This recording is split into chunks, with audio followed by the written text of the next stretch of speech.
بعد جنت ملے گی. کنوارا رہنا پہ کنوارا رہ جانا مگر اسلام کا سودا مت کرنا. تمہیں غریب رہنا پہ غریب رہ جانا اسلام کا سودا مت کرنا. جوانی کتنے دنوں کی ہے؟ جوانی 2-4-10 سال کی جوانی ہے. جب یہ جوانی ڈھلے گی تو وہ جس کے ساتھ تو بھاگی ہے وہ تمہیں 2-4 جوتا مار کے بھگا دے گا. اور 6 لاکھ بیٹیاں مسلمانوں کی اسی طرح راندے درگاہ ہو گئی. اسے پیار محبت کے چھانسے میں باندھ کے اپنے دام میں پھنسایا گیا.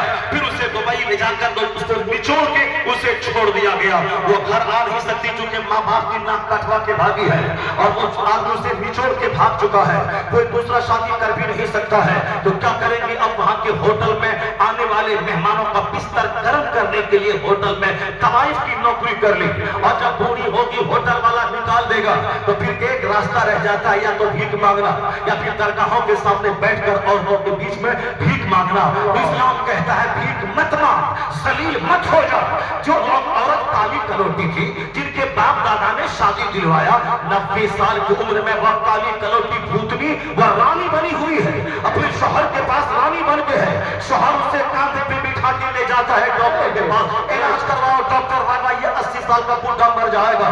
یہ 80 سال کے بڑھاپے کے دل میں وہ کالی کلوٹی بھوتنی عورت کی محبت کس نے ڈال دیا کہ آج وہ بڑھاپے میں بھی رانی بنی ہے. اور تو جوانی میں تیرے بدن کو غیروں نے نچوڑا، اسے چھوڑ دیا، درگاہوں پہ بیٹھ کے بھیک مانگ رہی ہے، طوائف کے کوٹے پہ جا کے ذلت کی زندگی گزار رہی ہے. جو نفس کی بات مانے گی، شریعت کی بات نہیں مانے گی، اس کا حشر یہی ہوگا. اور جو اپنے ماں باپ کی بات مانے گی، جو شریعت کی بات مانے گی، وہ بھکاری نہیں بنے گی، وہ طوائف نہیں بنے گی، وہ ذلیل نہیں بنے گی. وہ شوہر کے پاس رہے گی، یہاں رہے گی، رانی بن کے رہے گی تو جنت کی حور. زندہ باد زندہ باد. نعرہ تکبیر، نعرہ رسالت، مسلک اعلی حضرت علماء اہل سنت عرس عالیہ محمدیہ حضور صاحب سیادہ. میں اپنی ہر ماں بہن بیٹی سے کہنا چاہوں گا کہ نفس کی مت ماننا، یہ نفس تباہ و برباد کر دے گا. اپنے ماں باپ کی عزت کا خیال رکھنا، مصطفیٰ کی شریعت کا خیال رکھنا اور سرکار دو جہاں کی سنت کا خیال رکھنا، یہ نفس کو کنٹرول میں رکھنا.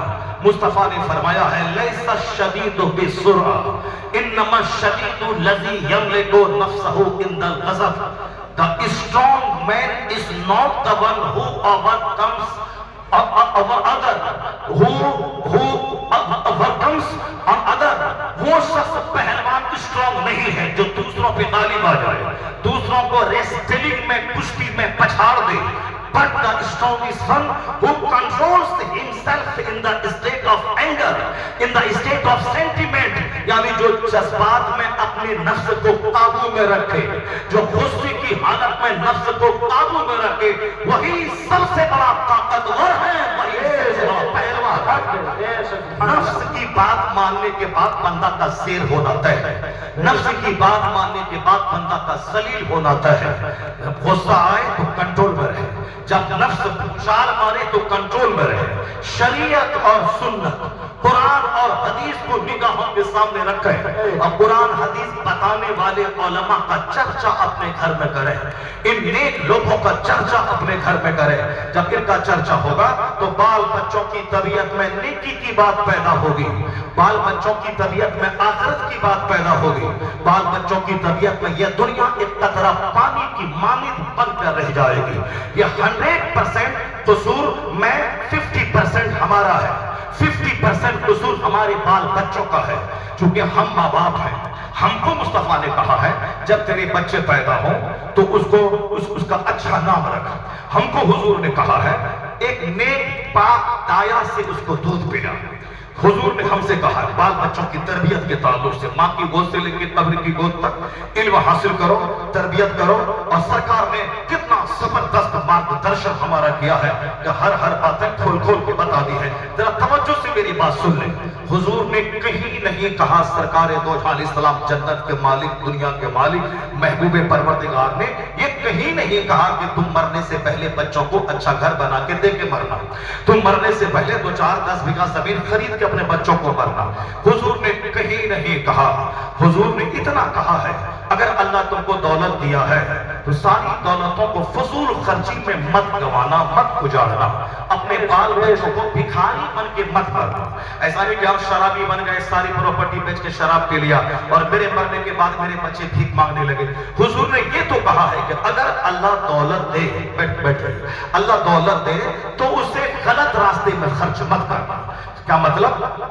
شادی بیاہ میں زیادہ کارڈ چھپائی کے پیچھے خرچ کرنا فضول خرچی ہے۔ شادی بیاہ میں بہت زبردست ڈیکوریشن کرنا یہ فضول خرچی ہے۔ شادی بیاہ میں ایک سوکار سے بارات جانا یہ فضول خرچی ہے۔ شادی بیاہ میں بغیر مانگے ہوئے اپنی اوقات سے زیادہ صرف نام و نمود کی خاطر ڈھیر سارا سامان بیٹی کو دینا اور سامنے والی لڑکیوں کا دماغ خراب کرنا، سامنے والے لڑکوں کا دماغ خراب کرنا یہ فضول خرچی ہے۔ مطالبہ جہیز تو رشوت ہے اور رشوت کا لینا دینا حرام ہے۔ یعنی جہیز مطالبہ کرنا، کار چاہیے، 100 آدمی کا کھانا چاہیے اور صاحب زبردست 5 لاکھ روپے کا فرنیچر چاہیے، یہ مطالبہ کرنا حرام ہے چونکہ یہ رشوت ہے اور رشوت کا لینا دینا حرام، مطالبہ کرنا حرام تو مطالبے کے بعد دینا بھی حرام ہے۔ اس لیے اس شادی میں برکت آج ختم ہو گئی جس شادی کا آغاز حرام سے ہونا شروع ہو گیا۔ چونکہ شادی سنتوں سے بھری ہوتی ہے تب برکت ہوتی ہے، تب رشتہ داروں میں محبت رہتی ہے۔ یہاں شادی آج ہوئی کل سے جنگ شروع ہے، لڑائی جھگڑا شروع ہے، صرف اسی لیے کہ شادی کا آغاز ہی غلط کام سے ہوتا ہے۔ مطالبہ جہیز رشوت ہے اور رشوت کا لینا دینا حرام ہے، وہ تو لین دین اپنی جگہ ہے، فضول خرچی ہو رہی ہے۔ صاحب کارڈ چھپانا، 1000 آدمی کو دعوت دینا اور صاحب جو ہے کہ ڈیکوریشن کرنا فضول خرچیاں۔ کھانا کھائے گا 10 روپے کا پلیٹ ہے، 510 روپے کی پلیٹ ہے کھانے کی، اب صاحب نام نمود کتنے کی پلیٹ ہے؟ 500 روپے، 1000 روپے، 2000 روپے کی ایک پلیٹ۔ اب صاحب کما رہے ہیں خوب، صاحب ہوٹل والے کما رہے ہیں اور صاحب باراتی جو آئے آدھی تیری آدھی میری کیا، آدھا کھایا آدھا چھوڑا۔ جو اپنے گھر میں 250 گرام گوشت میں 10 پریوار کھا لیتے ہیں وہ شادی میں اکیلے ایک جی گوشت کھانا چاہتا ہے، آدھا ایسے آدھا ویسے ٹوٹا، جس کو گھر میں ایک سیب کھانے کو نہیں ملتا ہے۔ اگر کبھی غلطی سے سیب گھر میں لے آیا تو اس کو کاٹ کاٹ کے ایک ٹکڑا بیٹا، ایک ٹکڑا بیٹی، ایک ٹکڑا بیوی، ایک ٹکڑا خود ایک سیب میں کھا لیا۔ اور یہاں شادی میں ایک سیب پورا ایک باراتی کو ملا ہے تو ایک ٹکڑا کھایا ایک ٹکڑا پھینکا، جیسے نواب کا بیٹا آ گیا ہے۔ یہ مال و دولت کی بربادی، مال و دولت کی بربادی، ڈیکوریشن میں پیسوں کی بربادی۔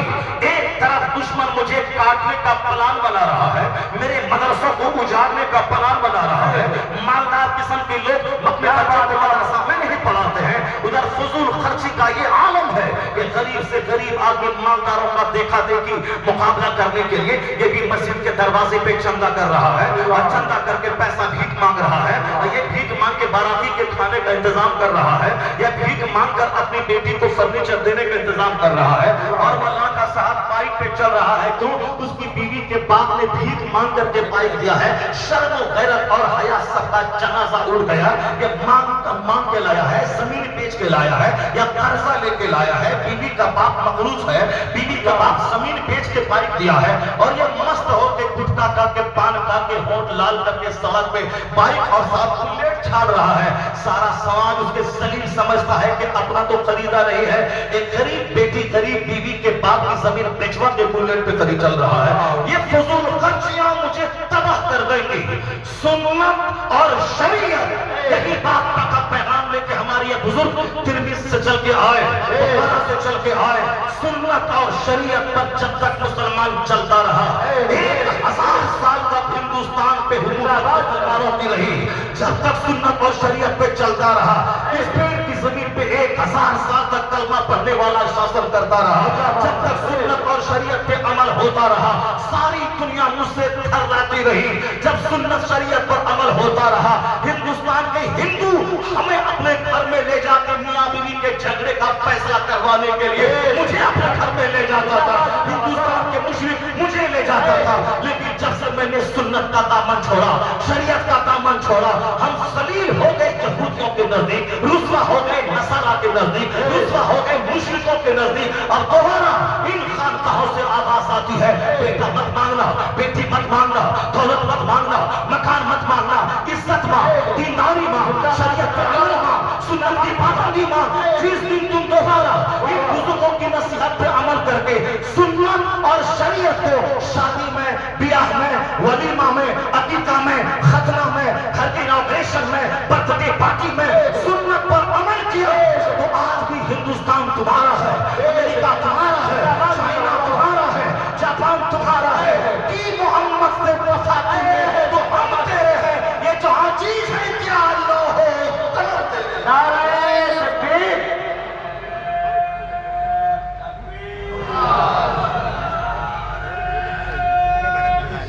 یا رسول اللہ، زندہ باد، زندہ باد، زندہ باد، اللہ اکبر، زندہ باد۔ سنت اور شریعت پر عمل ہمیں عزت دلاتا ہے، ہمیں حکومت دلاتا ہے، ہمیں صحت دلاتا ہے، ہمیں ساری دنیا